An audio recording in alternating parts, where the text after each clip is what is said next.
10-4. The caller's a neighbor stating somebody got shot. Neighbor heard 9 shots.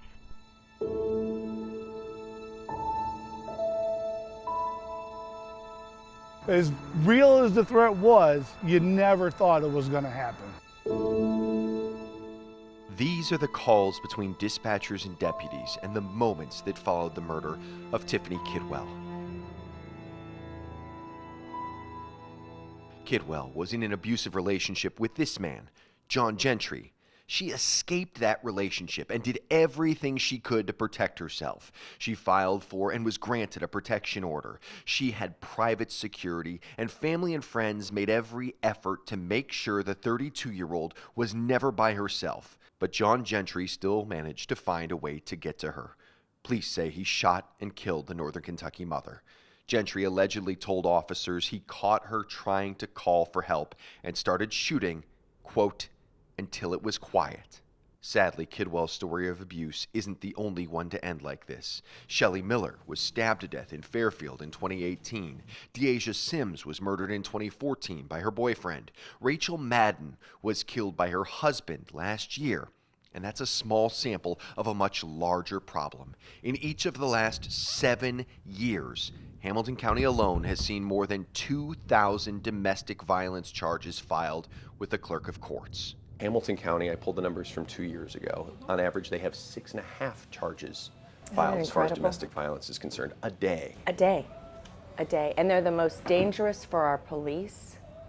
They're most dangerous for our sheriff's offices to go there because they don't know what they're walking into. State Representative Sarah Crothers has pushed for legislation to address continued issues with domestic violence. She tells us she wants to reintroduce Aisha's Law, which has previously passed the House and stalled in the Senate.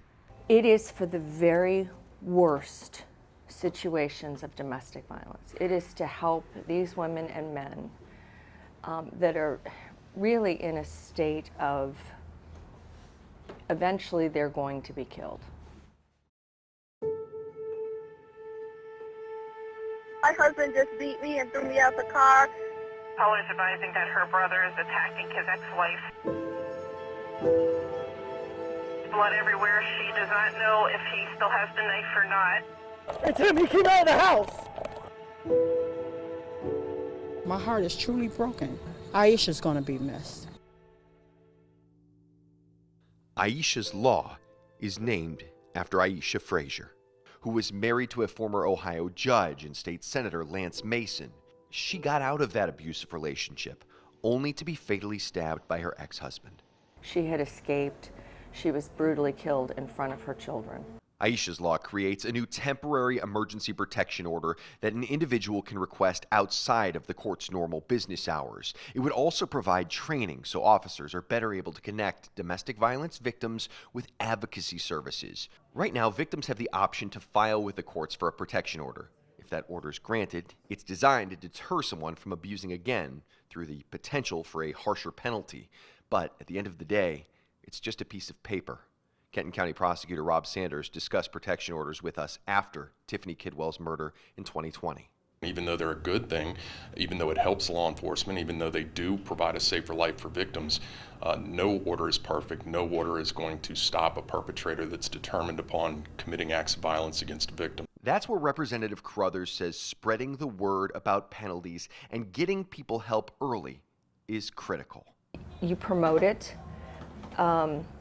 You try and diffuse the problem before it happens. And I think we're working more on getting therapy for people, on getting help for people, on helping women and men get out of this situation and escaping. But as I said, Aisha had gotten out. I mean, this would not ever have occurred to someone. She was handing off her children.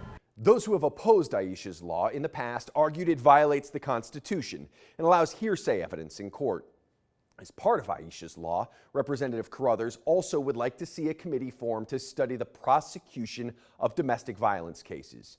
And of course, we touched on protection orders, and while they may help in some cases, last year in Hamilton County, nearly 500 charges were filed against people who violated a protection order.